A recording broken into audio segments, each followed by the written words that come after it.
자, 문제 4번. 일반 전표 및 메인 매출 전표 입력 메뉴에 입력된 내용 중 다음과 같은 오류가 발견되었다. 입력된 내용을 확인하여 정정하세요 했습니다. 자, 문제 두 문제 나오는데요. 두 문제 중에서 어떤 것이 일반 전표에서 오류가 난 것인지, 메인 매출 전표에서 오류가 난 것인지를 구분하셔서 해당 메뉴에 들어가셔서 수정해 주시면 됩니다. 자, 1번부터 보겠습니다. 자, 9월 7일 대웅전자로부터 관리부서에서 사용할 컴퓨터 유형자산을 구입하고 종이 세금 계산서를 발급받았다. 대금은 한 달 뒤에 지급하기로 했다. 자, 그러면 일단 부가세가 있는 거래니까 메인 매출 전표로 가볼게요. 자, 전표 입력 메뉴에서 메인 매출 전표 입력 메뉴 선택해 주시고요.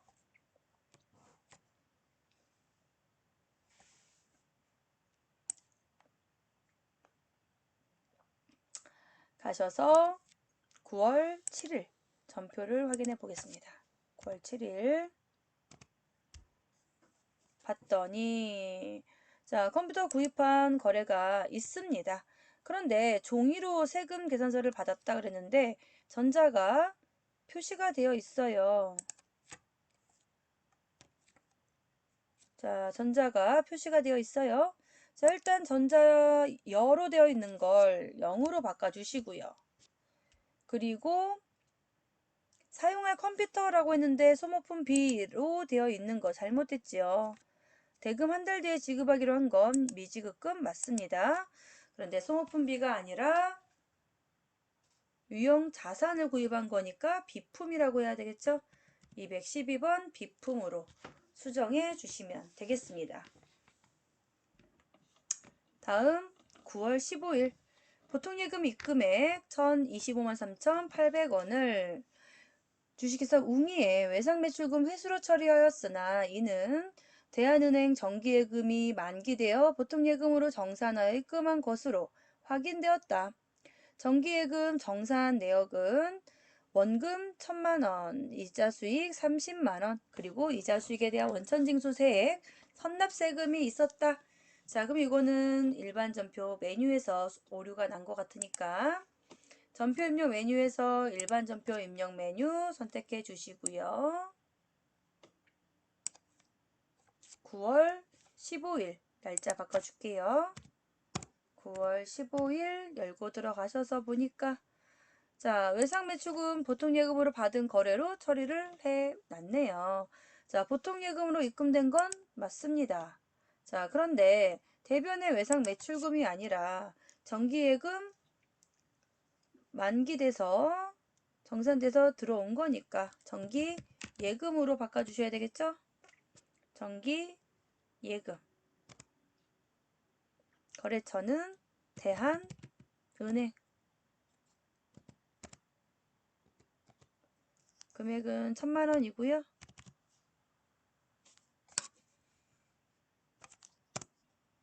또 대변에 이자 받은 거 있으니까 이자 수익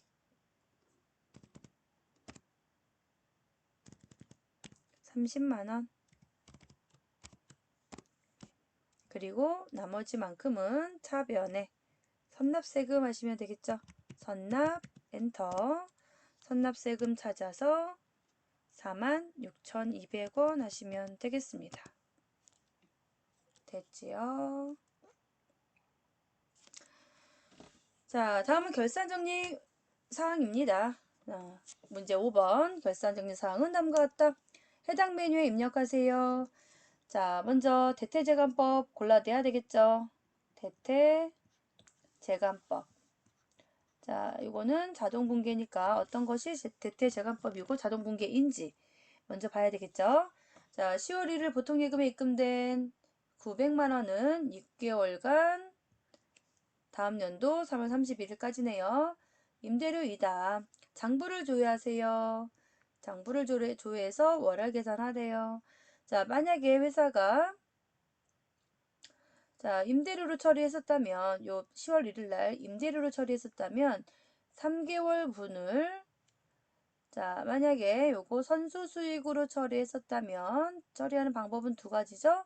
10월 1일 날 선수 수익으로 처리할 수도 있고요. 임대료라고 수익으로 처리할 수도 있어요. 자, 어쨌든 선수 수익으로 처리하든 임대료로 처리하든 경과분이든 미경과분이든 6개월분인데 3개월씩 나눠서 발생하고 있으니까 3개월로 정리하시면 돼요. 자, 다음 두 번째, 외상 매입금 계정 중에서 미국 스마트사에 외상 매입금이 있었다. 미화 5,000달러래요.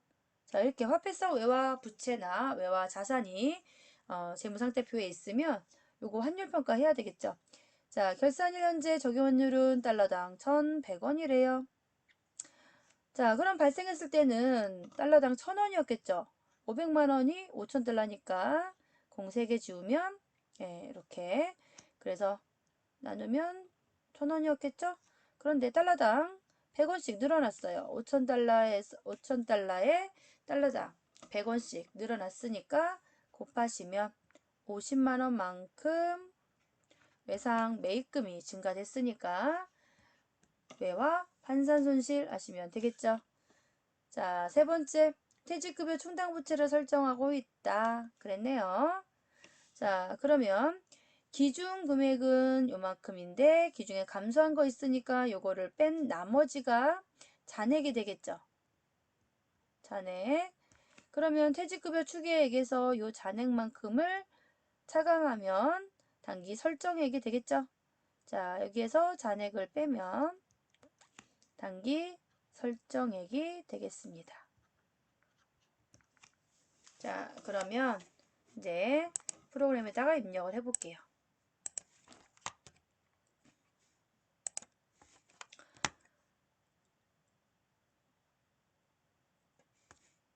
자, 먼저 일반 전표 입력 메뉴 선택하시고 수동 분기부터 해볼게요.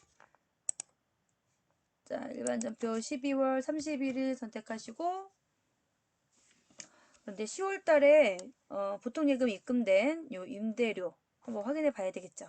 그래서 10월 1일 날 봤더니 선수 수익으로 처리가 되어 있고 거래처가 입력되어 있어요. 자, 그러니까 12월 31일로 가셔서 차변에 선수 수익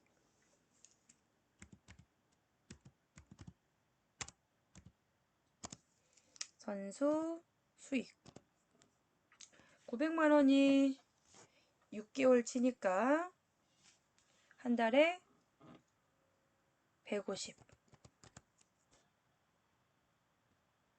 3개월 치면 450 이렇게 되겠네요.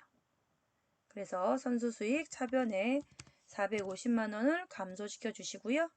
대변에 임대료라고 처리해 주시면 됩니다.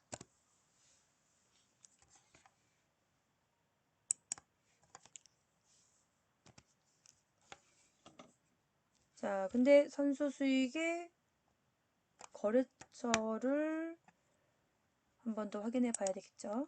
네.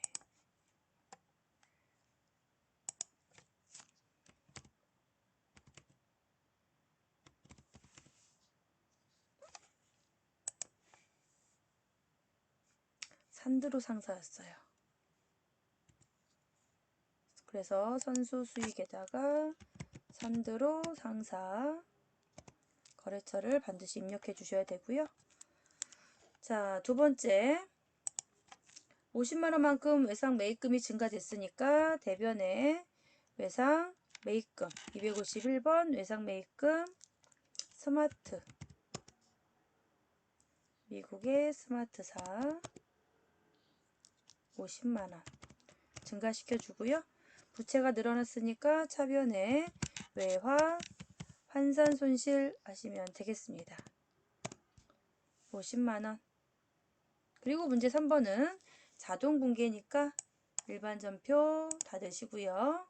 결산 자료 입력에 가셔서 결산 재무제표에 결산 자료 입력으로 가셔서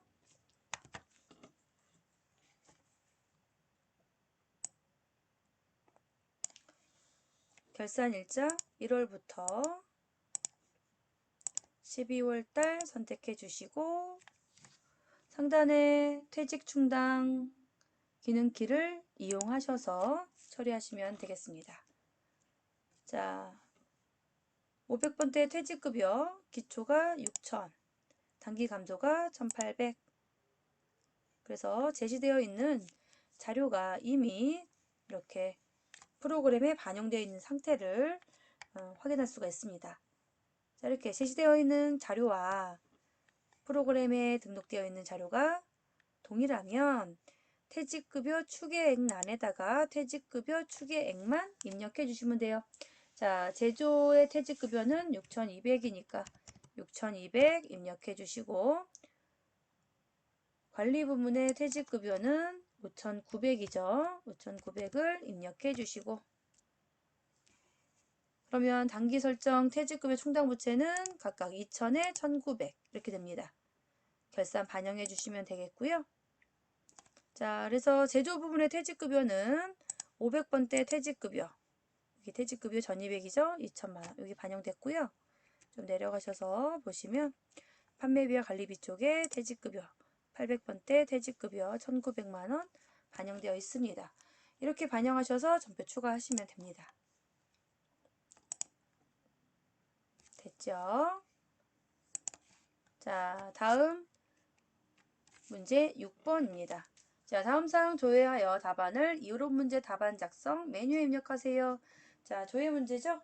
그래서 조회 문제 1번부터 보시면, 자, 1월부터 3월까지 현금 입금액은 얼마인가? 자, 현금의 입금 또는 출금에 대한 정보를 조회하고 싶다. 그러면 현금 출납장을 열어보시면 되겠지요.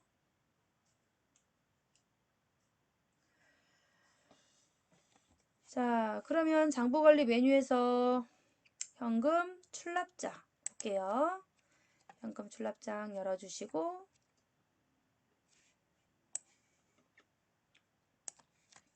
1월부터 3월까지 입금액의 합계는, 자, 그러면 1월 달에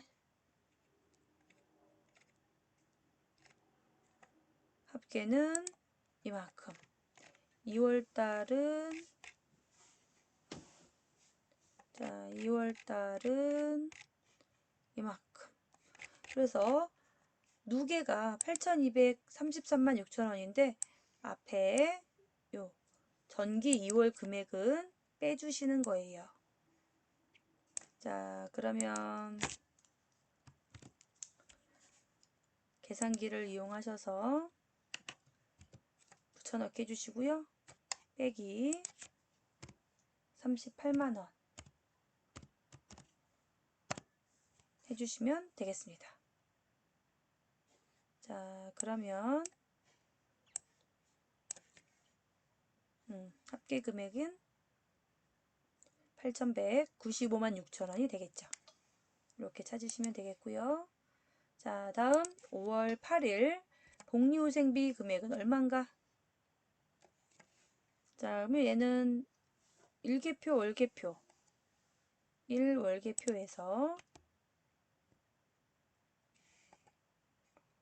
일개표 선택하시고 5월 8일 선택하시면 되겠죠. 5월 8일. 그래서 복리후생비 판의 금액은 18만 6천원이 되겠습니다.